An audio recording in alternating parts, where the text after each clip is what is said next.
nobody to blame but me.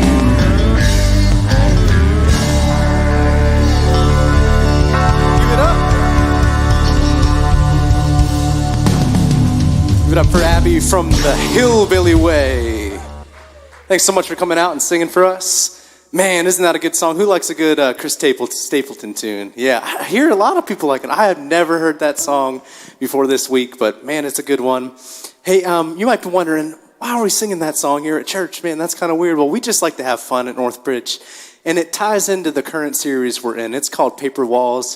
For the past 2 weeks, we've been talking about the excuses we put up in our lives, the things that we say, oh, it's not my fault, it's blank. But, oftentimes, there's nobody to blame but me. My name is Nolan. If you're joining us for the first time, I'm the music director here, and we've got a wonderful morning planned for you. And especially if you're connecting online, we want to say welcome as well. If this is your first time, we've got a special gift for you. You could head out into the lobby if you'd like to get that after service, or if you're joining us online, just click the link that says I'm new, and we'd love to get that into your hands. Speaking of Connect, we've got an event coming up this month on the 25th of January. That's Tuesday, this coming Tuesday. This event is just for somebody who's new, if you've been coming for a while, but you just feel like you'd like to get to know the staff here, get to know what the church is about. You could come out on the 25th between 7 and 8. I hear there's going to be some dessert, and they'll talk a little bit about what we love and who we are as a church. We'd love to have you connect that way. But as far as this morning goes, we're going to be here for about an hour longer. We're going to sing together. We're going to hear from our teaching pastor, Andy Stanley, down in Atlanta. But until then, why don't you stand up, just greet somebody around you, or send us a message in online, and we'll sing together.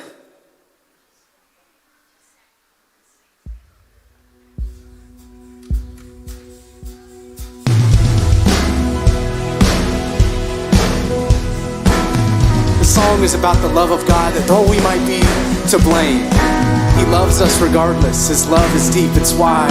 It covers us even in our brokenness. Come on, let's sing together. Sing it out.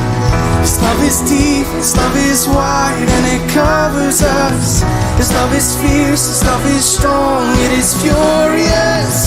His love is sweet, His love is wild, and it's waking hearts to life. Yeah, yeah. His love is deep, His love is wide, and it covers us. His love is sweet, His love is strong, it is furious.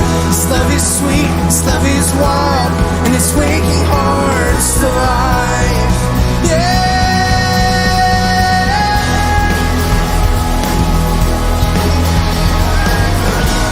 Oh, it's so good. Yes, you are.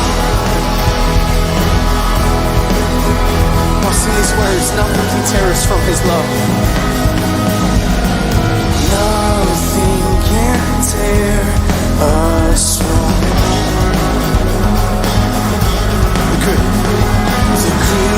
of His mighty love. Oh, we've only glimpsed His vast affection, her whispers of His heart and passion, it's pouring down. His love is deep, His love is wide, and it covers us. His love is fierce, His love is strong, it is furious. His love is sweet, His love is wild, and it's waking hearts to life. Our Father loves and sends His Son. The Son lays down His life for all. Oh, He lavishes His love upon us. He calls us now His sons and daughters. He's reaching out. His love is deep, His love is wide, and it covers us. His love is fierce, His love is strong, it is furious. His love is sweet,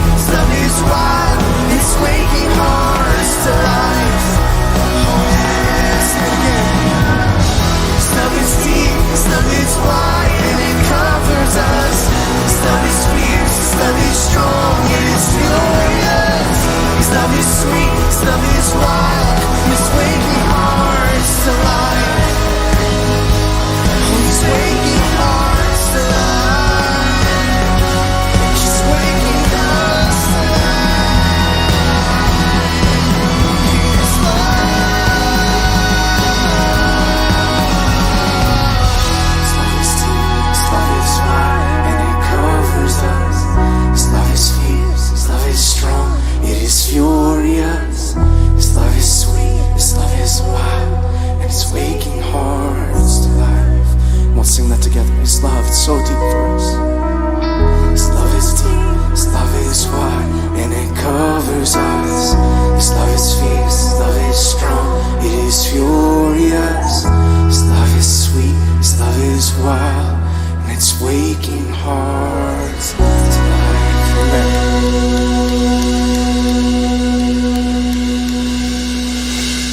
His love is so deep. Come on, sing this with us. How deep the Father's love for us. How vast beyond all measure, that He should give His only Son to make a wretch His treasure. How great the pain of seeing us. The Father turns His face away, as wounds which mar the chosen bring many sons to glory.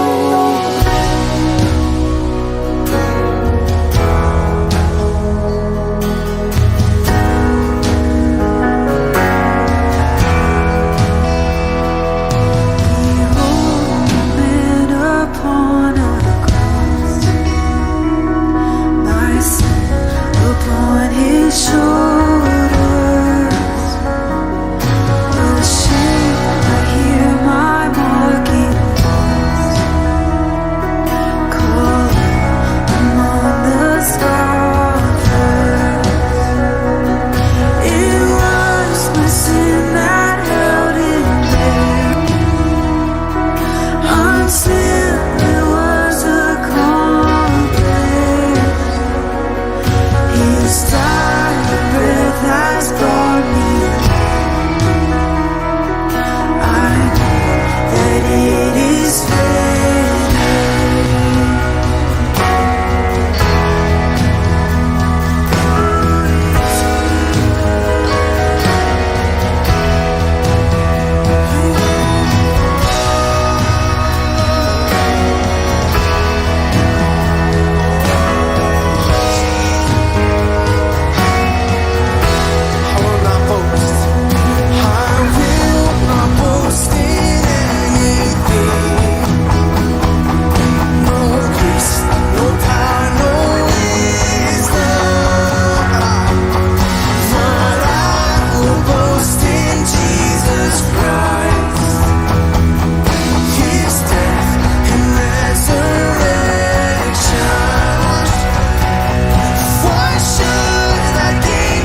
thank you so much for sending your son to make a way where we couldn't see one, where we felt like there was none. God, in our brokenness, in our hardship, in the things that are confusing, that don't have answers, you sent the answer. Jesus, who is the way to life, who died and resurrected that we might be able to see him, to believe in him, and to have eternal life because of him. Thank you for that. Thank you for your great love for us. In your name we pray. Amen. Hey, thank you so much for singing with us. You can have a seat. This time I'm going to invite our group's director, Scott, up just to tell you a little bit about what's going on at the church. Well, good morning, NorthBridge. It is so good to be with you this morning. My name is Scott Wetzel. I have the privilege of being the group's director here at NorthBridge Community Church. And the reason I'm with you today is we are in the heat of our group season. We do 2 big group seasons a year, one right now and then one not again until September. So it's really important that you tune in here now. Our group's registration is going to wrap up within the next week. So I don't want you to miss out on getting connected into one of our short-term or long-term groups. We have various options that you can go check out on northbridge.org. If you go to our website and just click on the group launch button, there you'll be able to see what we have available. As far as groups that I want to highlight to you here today, like I said, the registrations are going to close at the end of this week. We have 2 long-term groups, one in Baden on Sunday evenings and one in the Harmony, Zelian-Opal area on Tuesday evenings. Both of these are fantastic groups. They start out as a 4-week starter group. You can try before you buy, see if it's a good fit for you, and then at that point you can make a commitment if you want to join that long-term group. So if you're 15 to 20 minutes from Baden or from Harmony, Zeli area, please check one of those groups out and take the time to register today before it closes. The second group that I want to talk to you about today, or I guess it's the third group, it's a short-term group. It is our Financial Peace University group. I personally went through this about 6 years ago, my wife and I. It changed our life. It changed the way that we were able to talk with one another about finances. We come from very different backgrounds, and so when you bring that together and you're able to talk about it in a common language, it is huge. And so we're going to be offering that here at the beginning of February. And our group leaders are going to be Benny and Kira Canan. They live this out. And I'd love to tell you their story, but actually we're going to spend a little bit of time here getting to hear directly from them and hear their story. So here's Benny and Kira. Hi, I'm Kira. And I'm Benny. 8 years ago, after I proposed at a Wendy's fast food restaurant, That's true. it is, we looked at each other and we realized we had just over $37,000 in debt. We found Dave Ramsey's plan and we committed ourselves to what we hoped would be a 1-year payoff process. We committed ourselves fully to the process. Now, it took us just over a year, but on day 375, together, we paid off our final debt. What we hoped we'd get out of the process is we hoped it would change our finances. What we didn't know was that it was about to change so much more. What we didn't know was that we would have to buy 2 new cars within less than 3 years. What we didn't know was that we were going to need some help to grow our family and have to pay for fertility treatments out of pocket. What we didn't know was that once we finally had our miracle little girl, I was going to choose to leave my job. And because of Dave Ramsey's plan, we were able to do all those things. And it has completely changed our family's future. And that's why we're excited to lead Financial Peace at NorthBridge. It'll change your finances for sure. And it'll change the way that you look at money. But what we hope for you the most is that it'll do for you what it did for us. It'll change your heart. I love that. It'll change your heart. How powerful. And $37,000 of debt off in a little over a year. I mean, that's impressive, huh? Please take the time, check it out, register today for Financial Peace University. You will not regret it. You will get peace, and like they said, it will change your heart. So please register today. And now we're going to move into a time of giving. So there will be instructions that will come up on the slide here. And for those of you online, a button will pop up. And we just want to take some time to say thank you. Thank you for your generosity. Thank you for your giving. Because of your generosity, we're able to offer environments like Financial Peace, like the long-term community groups that we have. And so we just want to say thank you, thank you, thank you for your generosity to NorthBridge Community Church. And next, we're going to hear from Andy Stanley, who is going to let us know about Paper Walls, Part 3 today. So thank you for being with us.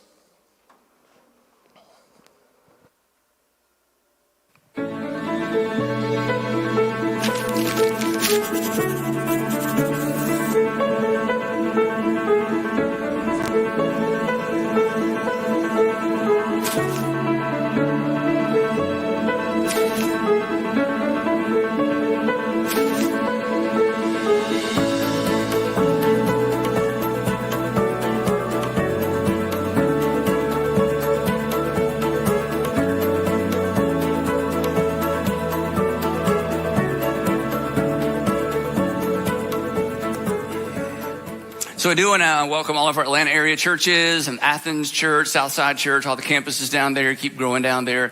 And then those of you who are watching really from all over the country and all over the world, it's so fun to have a network of churches and a network of people who just are participating in the same content and trying to figure out how to follow Jesus in this crazy world that we live in. We're so glad that you're joining us from wherever you're joining us. Now, a little self-evaluation, and if this makes you a little uncomfortable, I understand the goal is to make everyone equally uncomfortable. That's kind of my goal, because sometimes coming to church is uncomfortable. So instead of trying to make everyone comfortable, it's just easier to make everybody equally uncomfortable, and then we can kind of move together, if that makes any sense. Anyway, so here's where I want to start. I'm not sure, and maybe you know the answer to this, I'm not sure when we begin lying to ourselves. I think it's probably earlier than we would imagine. And I'm not sure when we stop lying to ourselves. It may coincide with when we stop breathing. I'm not so sure about that. And here's the thing about this.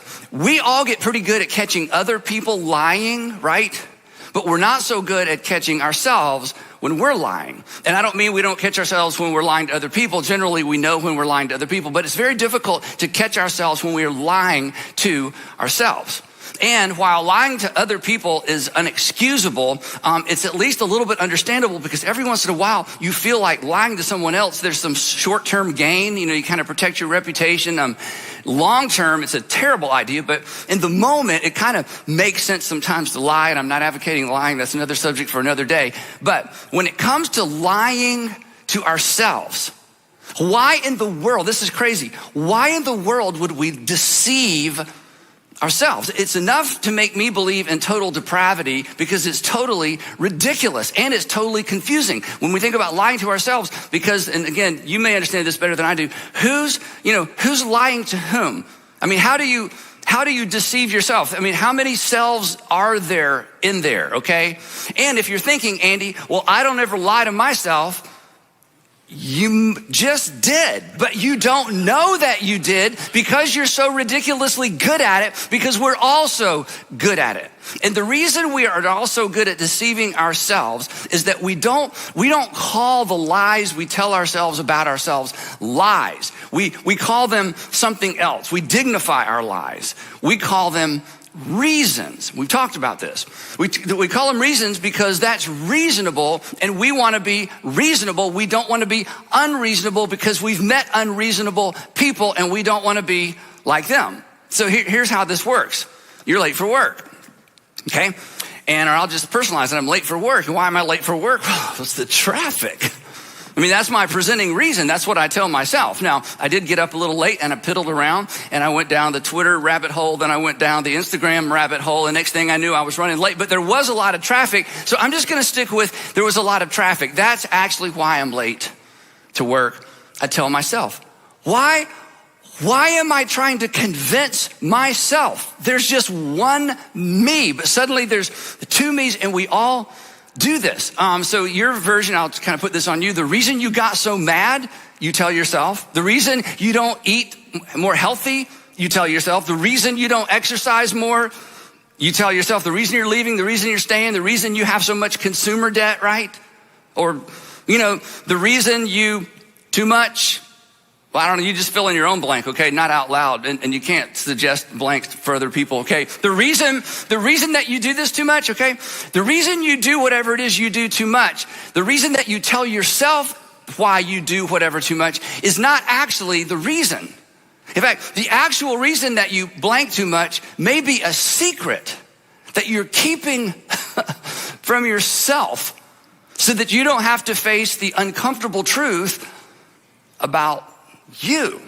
Now, when you kind of lay it out like this is ridiculous. I mean, this is crazy, and we all do it because instead of telling ourselves the truth about ourselves, we manufacture or we create or we make up excuses. And then we disguise them as reasons. So if you don't get anything else out of the talk today and you lose interest or you lose electricity, here's just something to think about. Maybe, just maybe, we should call it like others see it. Not call it for what it is or call it like it is. We should call it for how others see it, because others see it.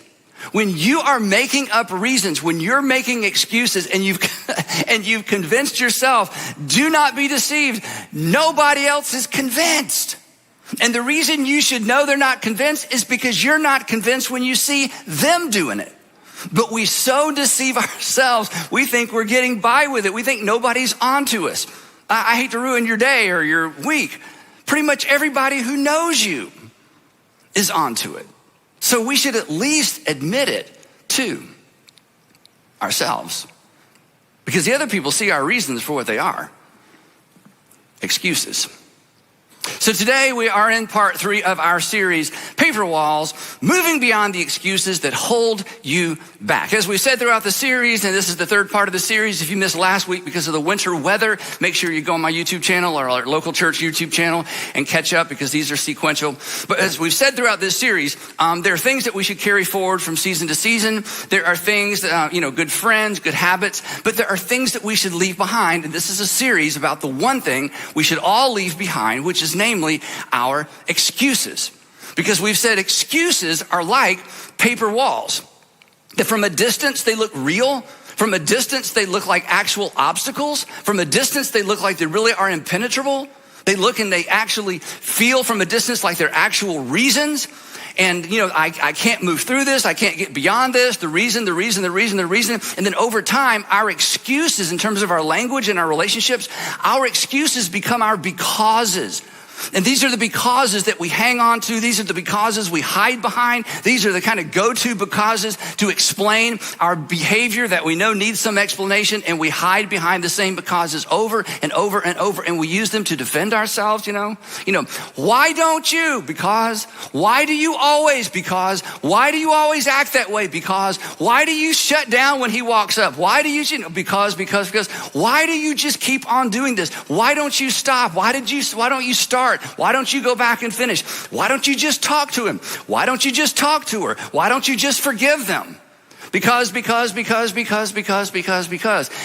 the truth is, oftentimes our because isn't really the cause. It's something we've manufactured. Our because is just an excuse masquerading as a cause.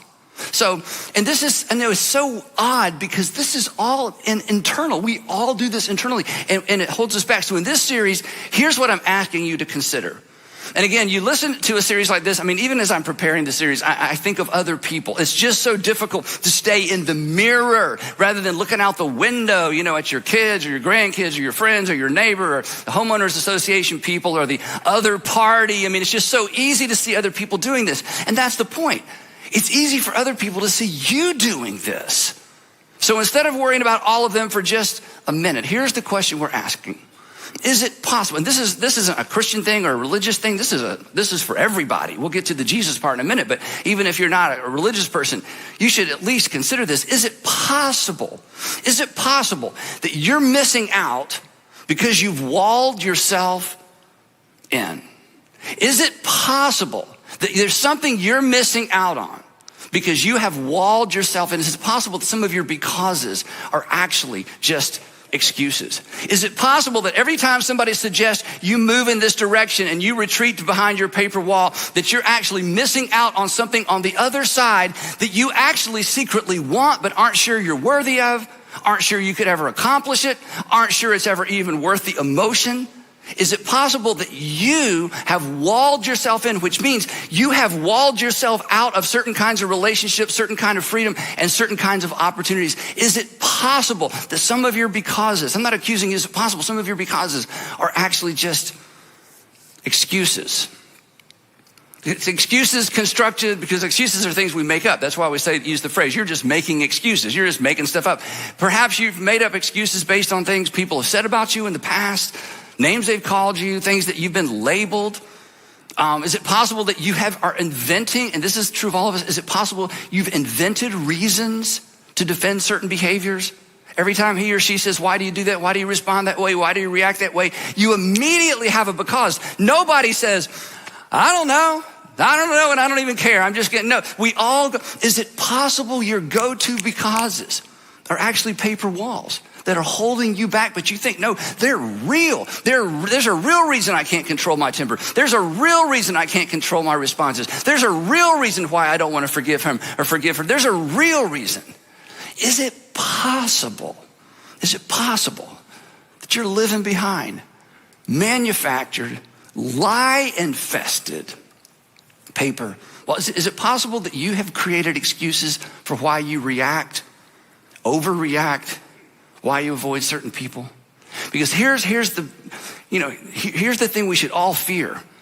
An excuse can become a king. We've talked about this. One excuse in one area of your life can become a tyrant that impacts every other area of life, because our lives are not as compartmentalized as we may think. So when you say, well, the reason I can't overcome my temper, or the reason I can't overcome my tendency to just kind of go inside and shut everybody out, the reason, your excuse around blowing up or just going the opposite direction, it doesn't just impact you, right? It impacts all of your relationships. Your life isn't compartmentalized. In this way, an excuse can begin to seep into every single area of your life. That excusing unhealth in one area usually creates unhealth in other areas, right? That excusing bad financial or bad health habits eventually erodes your credibility with the people who are watching you. Because if you're gonna make excuses about your health, and if you're gonna make excuses about your finances, chances are you're probably gonna make excuses about other things, and you don't know that's happening. And an excuse can become a king, a board of directors, a tyrant.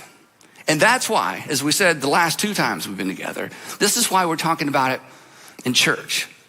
Because, and this is so important if you're a Christian or a Jesus follower, there is a relationship between your excuses and your ability, not your willingness. There's a relationship between your excuses and your ability to follow Jesus. You can't follow your excuses. You can't choose to live behind your paper walls and follow Jesus at the same time.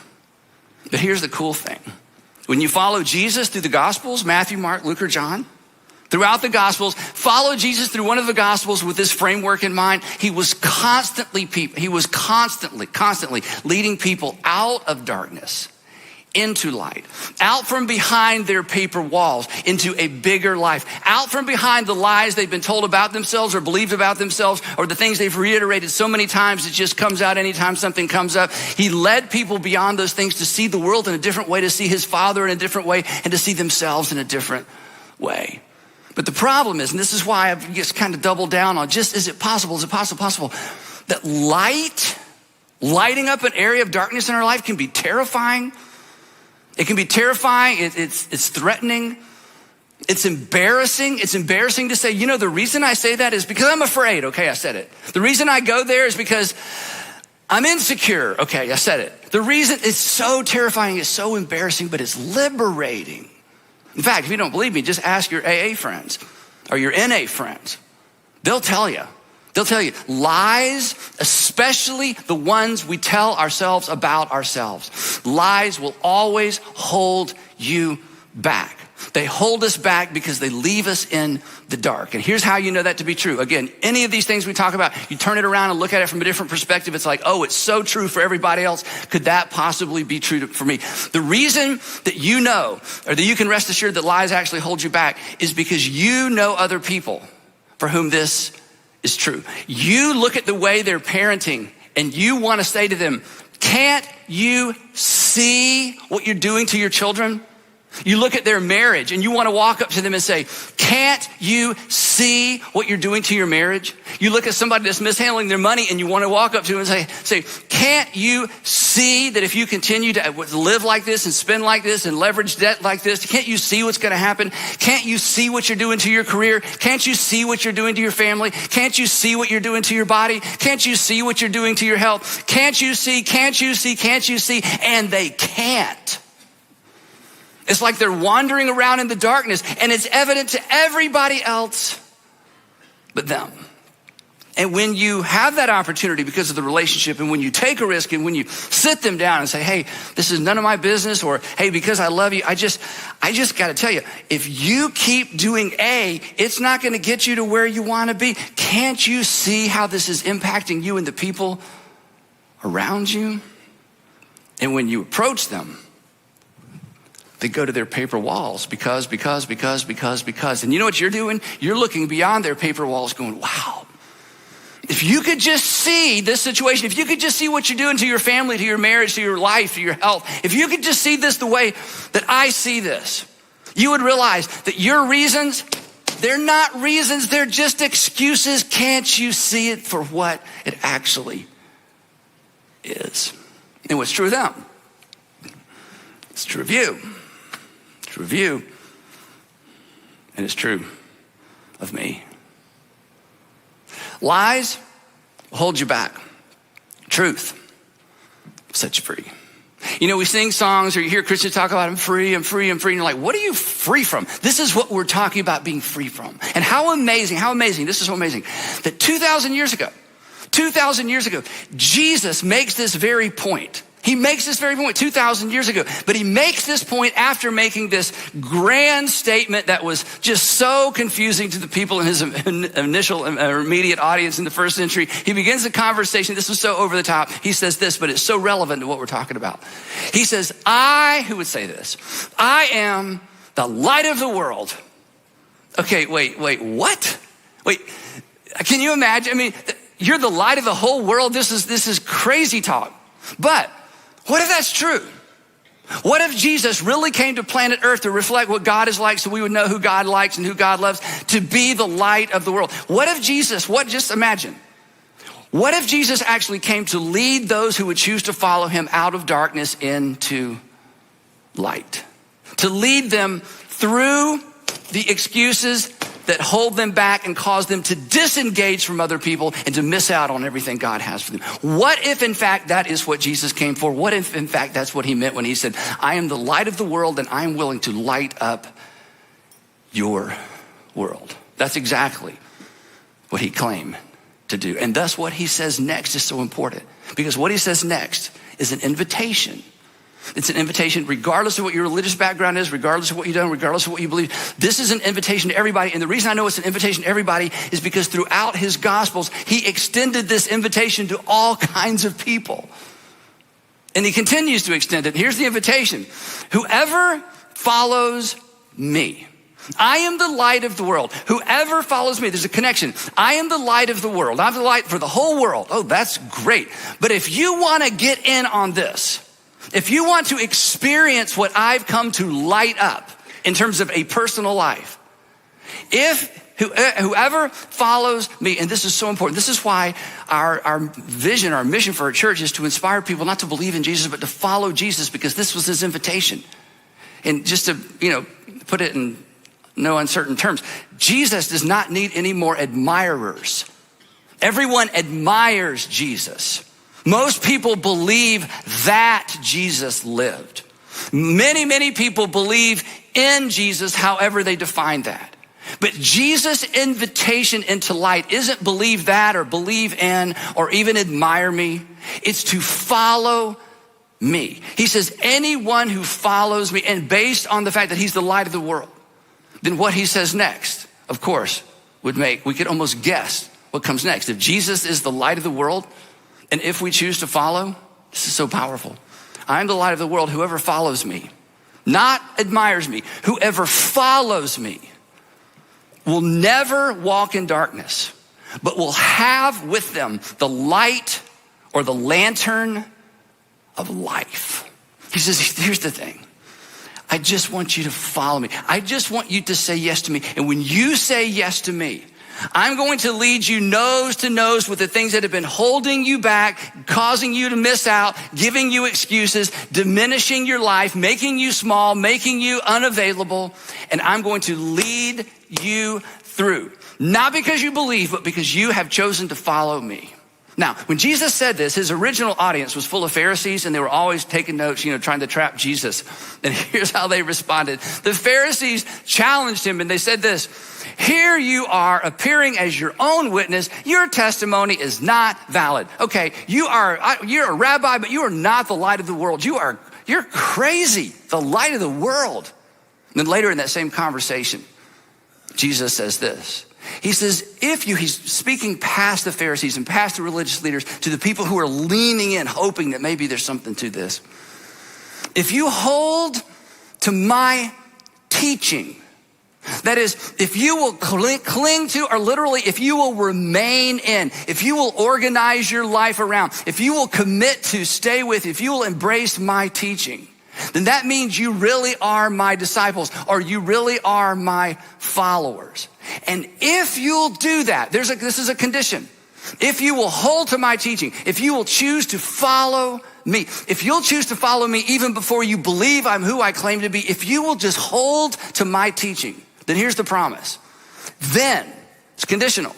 Then, if you hold to my teaching, if you follow it and you follow me, then you will know the truth. Then you'll recognize what's real and what's not. If you'll know the truth, you'll recognize it, you'll quit resisting, you'll receive it. And when you do, that truth, here's this famous line that we've heard our whole lives, many of us. And then the truth will set you free. Set you free to see. Set you free to be everything God's called you to be. Set you free to see God as God truly is, to see yourself as you truly are, to see the people around you the way that God sees those people, because God understands the people around you better than you do. And he will help you see your paper walls for what they are. Now, here's the amazing thing. When you read this whole conversation in context, do you know how his original audience initially responded? This is kind of everybody in general. They started making excuses. It's unbelievable. He's like, if I've come to set you free, you'll know the truth will make you free. This is like the greatest invitation. And their response is this. They cross their arms. We're Abraham's descendants. We don't need to be set free. We're Abraham's descendants. We've never been slaves to anyone. How can you say that we shall be set free? Now, when you read this in historical context, this is amazing. When they say this, they have a Roman governor. Roman governor. What do you mean that you've never been a slave? Before the Romans, it was the Seleucids, it was the Assyrians, the Babylonians, the Persians, the Egyptians. I mean, the people of Israel have been enslaved over and over and over. In fact, this is so cool. This is actually a really cool thing. In Deuteronomy 15:15, when Moses is reminding the people of the law before Moses passes away, he says, look to the people of Israel. He says, hey, be kind to your slaves because you were once a slave. And so even in their own literature, our Old Testament, this is all documented. And they're like, don't talk to us about being free. We don't need to be free. We're Abraham's descendants. We are free. We've never been enslaved to anyone. And it's easy to criticize them. But here's the point. We actually do the same thing. Because when I imply to you, this is why I'm saying, would you just consider it? When I imply to you that perhaps you are a slave to paper wall, that you've walled yourself in physically or financially or relationally or spiritually because of something you believe about yourself or you've always believed or an excuse you just go to. When I tell you that perhaps you are a slave, you are imprisoned to a paper wall, your response is the same as theirs. Oh, no, I'm not a slave to anyone. We could just put you in the text. I truly, I tell you, you would say to me, truly, I tell you, I've never been a slave to anyone or anything. How can you say, Andy, that I shall be set free? And perhaps Jesus would respond to you and respond to me the same way he responded to his original audience. He was so great. He says, oh, you've never been enslaved to anything or anyone? No, I've never been enslaved. And then Jesus makes this horrible point. He says, well, very truly I tell you, which means pay attention. Anyone who sins is a slave to sin. They're like, what? Yeah, anyone who sins is a slave to sin. They're like, what are we talking about? Well, anyone who sins is you said you've never been a slave to anything, but anyone who sins is a slave to sin. What do you mean? Jesus would say, well, have you ever done something you knew you shouldn't do? Yeah, and you did it anyway? Yeah. And then have you ever had something you knew you shouldn't do and you did it over and over and you knew you should stop, but you wouldn't stop? Yeah. What do you call that? I think you call that being a slave to sin. Yeah. So you know what it's like to be in bondage.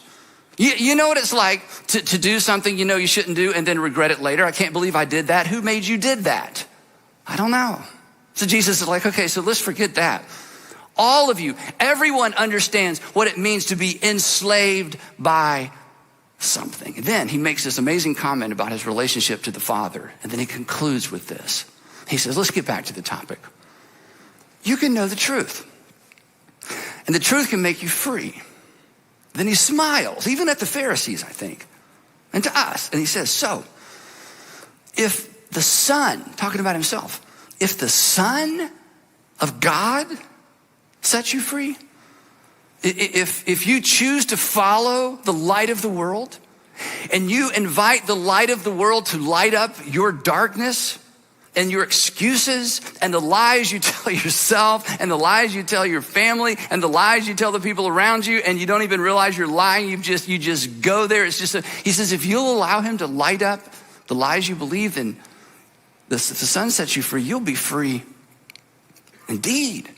You'll be truly free. Free to name an excuse for what it actually is. Free to acknowledge that insecurity that it's just hard to admit. Free to acknowledge the fear that's held you back.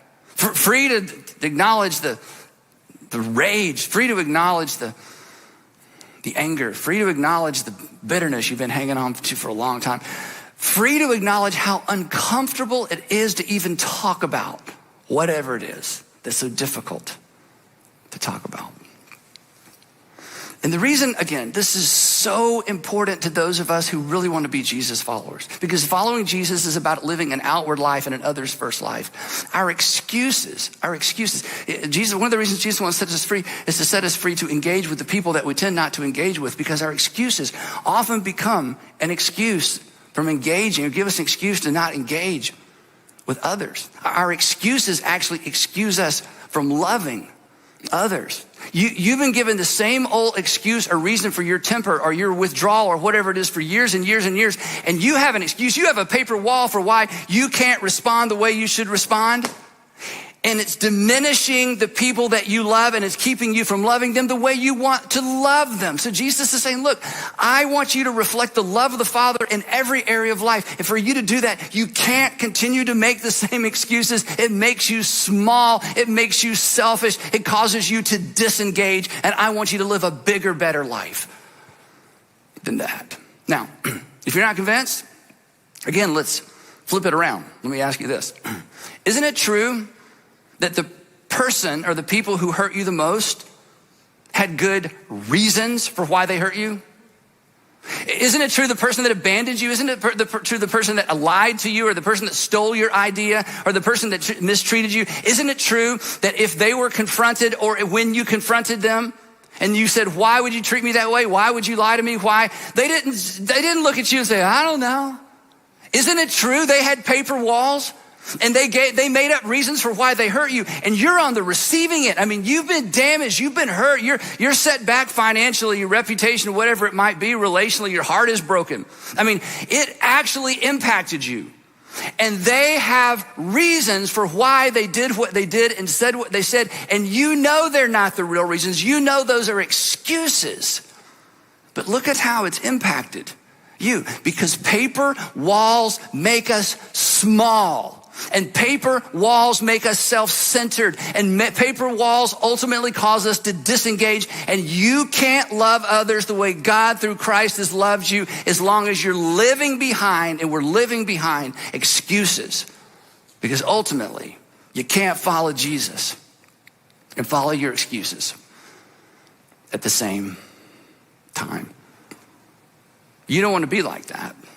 But here's the thing. Perhaps you are like that, and you don't know it. Because I don't know when you began lying to yourself. And I don't know when I began lying to me. Here's something that should scare us all to death in a positive way. If you can't see, you're wrong, you'll be wrong your entire life. If you can't see it, remember all the people we talked about a minute ago? Can't you see what you're doing to your family? Can't you see what you're doing to your health? Can't you see what you're doing to your grades? Can't you see what you're doing? Can't you see? If we can't see that we're wrong, we will be wrong our entire lives, which meant you could excuse your life away. You could excuse your family away. You could excuse a habit away, your health away, your finances away. You have the power to excuse everything that's valuable to you away. If you can't see that you're wrong, you'll be wrong your entire life. As Sarah Anderson reminded us a few years ago, you know what it feels like to be wrong?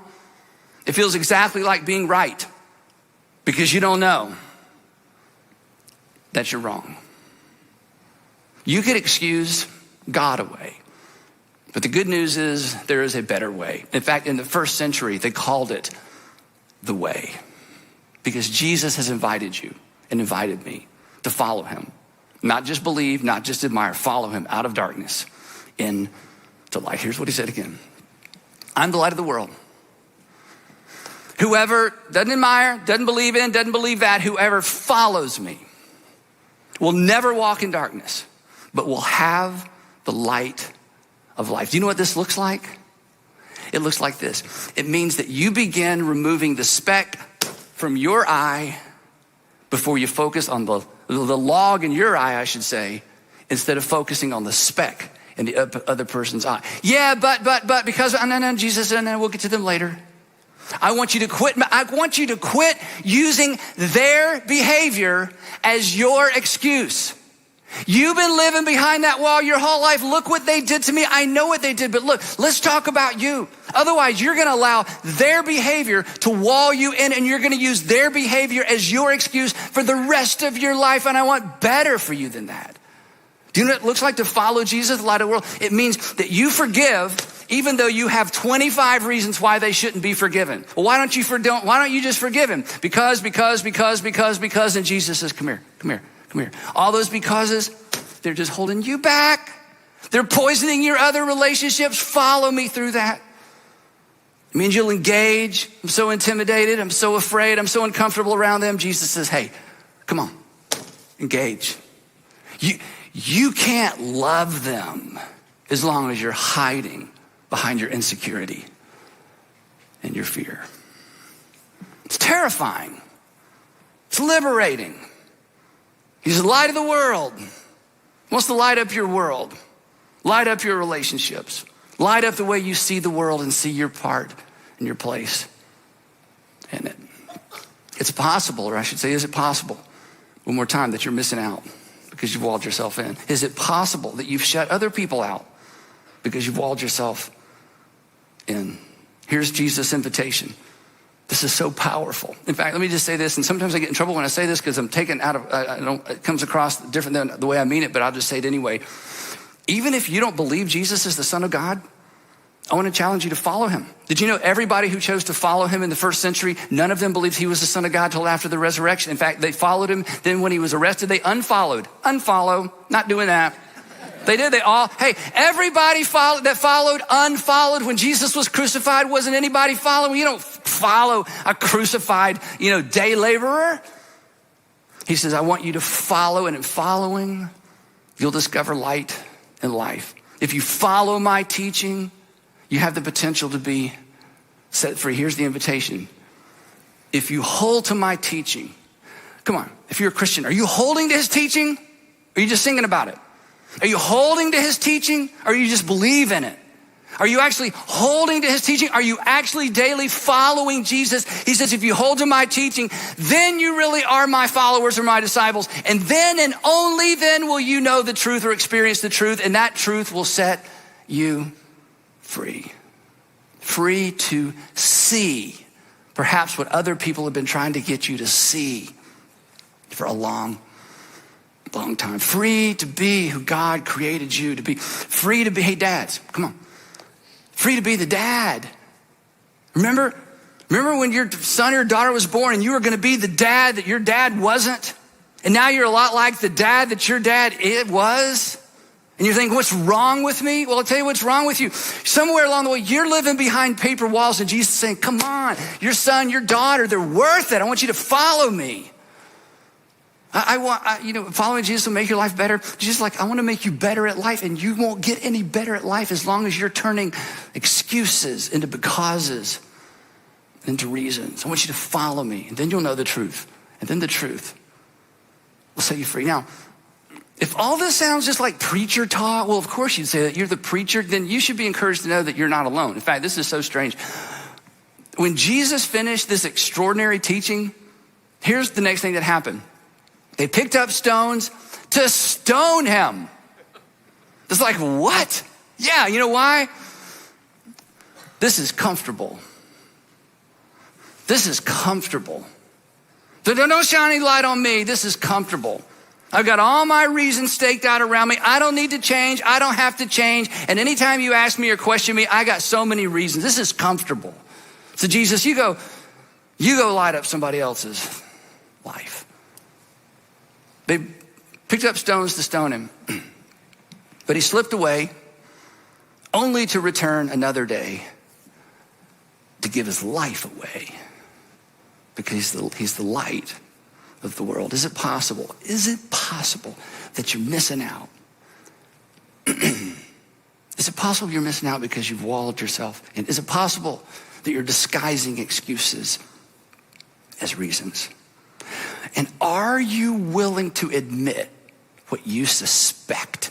Because as I was talking, and not even today while I was talking, every once in a while, you hear yourself spouting off those same reasons and becauses, and you know. Are you willing to admit what perhaps you have suspected for a long, long time? Again, I'm not sure when we start lying to ourselves, but Jesus invites you. And Jesus invites you to leave your fact-free excuses behind and to face the awkward, painful, sometimes terrifying, but at the end of the day, liberating truth about you and about him. And if you do, he says, you will be free. Because if the Son sets you free, if you choose to follow Jesus, and you follow Jesus into that kind of freedom, when the Son sets you free, you shall be free indeed. And we'll pick it up there, right there, next time as we conclude our series, Paper Walls. Paper walls, moving beyond the excuses that hold you back. And next week, we're gonna get really, really, really practical. So don't miss next week. Let's pray together. Heavenly Father, thank you. Thank you for the reminder. Thank you for the freedom some of us have experienced. Thank you for threatening us because you love us. Thank you for making us uncomfortable because you love us. Thank you for drawing us out because you love us. And Father, wherever this lands with us, whether we're Jesus followers yet or not, I pray that we would respond. And Father, for the Christians listening, but if they're honest, they don't follow, they just admire and believe in from a distance. Would you give all of us the courage to lean in and to follow the light of the world who came into the world to bring life into the world? So wherever this lands with us, give us wisdom to know what to do with it. And please give us the courage to follow. In Jesus' name, amen. Wow, that's some pretty powerful words. Bethany and I have been chatting it up for the past couple weeks with each other. Just, we're making jokes about, hey, is that a paper wall? There's a bunch of dishes out. I'm like, I just can't do them right now. I'm too busy or whatever. She's like, paper wall, So we've been joking a lot, but we've got to have some pretty serious conversations too about what are some legitimate paper walls in our lives that are keeping us from experiencing life to the fullest, community to the fullest, and especially love for one another and love for God. And there's these barriers that we put up like, I can't spend time in the Word today because blank, or oftentimes we want to worship together, we just don't get to do it for who knows what reason. It feels uncomfortable, or it's just, I don't have time for it. The paper walls that keep us from connecting with the Father and having lives that are changed. So you might be able to tell we're going to close the service this morning singing a song together and engaging a little bit with our Father God, with Jesus, who is the light of the world, saying, hey, we know we're broken. We know we don't have the answer. We know that there's paper walls we have up in our lives. But we want to lift you up today. We want to say we believe that you are the Son of God, that you came to this earth, that you lived sinless, that you died a death on our behalf. And because of that, if we believe in you, we get to partake in the reward that you won. We get to partake in eternal life and the glory of God and his kingdom. Now this song might not be one that you know, but we chose it largely because of that content, the beautiful truth that sets us free. And there's a line in there that says, it's a little bit confusing if you don't have the context. It says, we won't let the rocks cry out in our place. And what it's referring to is the scripture in Luke chapter 19 where Jesus, he's entering into the city of Jerusalem, and all his disciples and all these followers that are so excited about him are praising him and worshiping him. And he's making his way, and the Pharisees, the religious leaders of the time that didn't like him, they're upset about it. So they're like, make your followers stop worshiping you. Make them stop praising you. And Jesus looks at them and says, I tell you that if they don't praise me, the very stones would cry out. And what he's saying is, all of creation worships my name. There's nothing you can do to stop that fact. I am the Son of God. I am the promised Messiah. I am the way to life. Now, he's not saying he wants us to stop singing and worshiping his name. In fact, he wants the opposite. He wants us to worship him because he knows it's because he's worthy, but he also knows it's because it will change us. Because when we sing his praise, when we worship his name, when we honor who he is, it's like we're saying, I believe in you. I give my all to you. I'm not ashamed to sing your praises to the people around me, to my family. Jesus, I know that you are it. When we worship him, when we believe in him, our paper walls are broken down. We're doing what we were designed for, what we were made for God. And in that, our lives can be changed. So would you stand?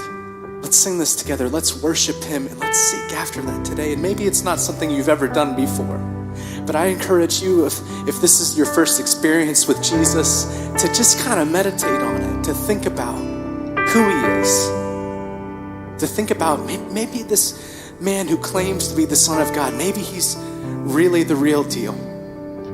All these things that I've been trying aren't working. Seek after him. Let him whisper to your heart. Let's sing together.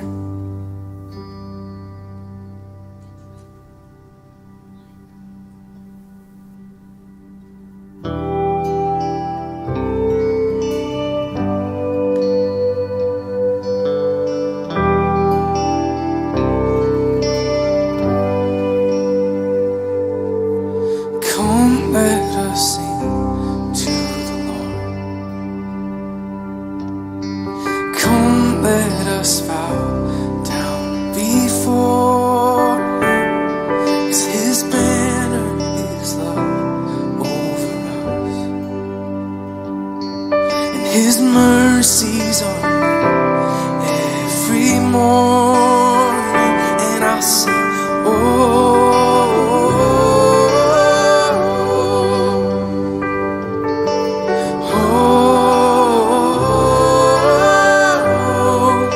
So we lift you high, forever lift you high, high within our hearts, high within our minds.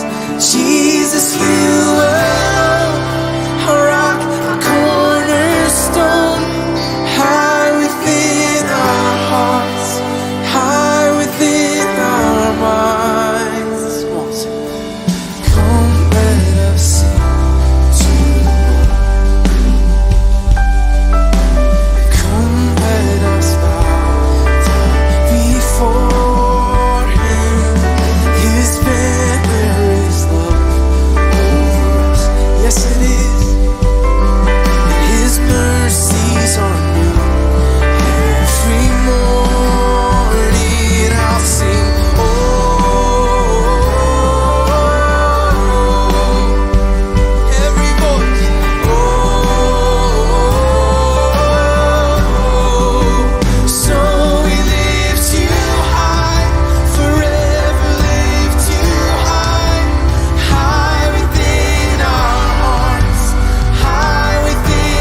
pray that today was maybe challenging for you or just eye-opening, that you were able to take that step of faith to say, Jesus, I believe that you are it. I'm gonna lift your name on high in my life.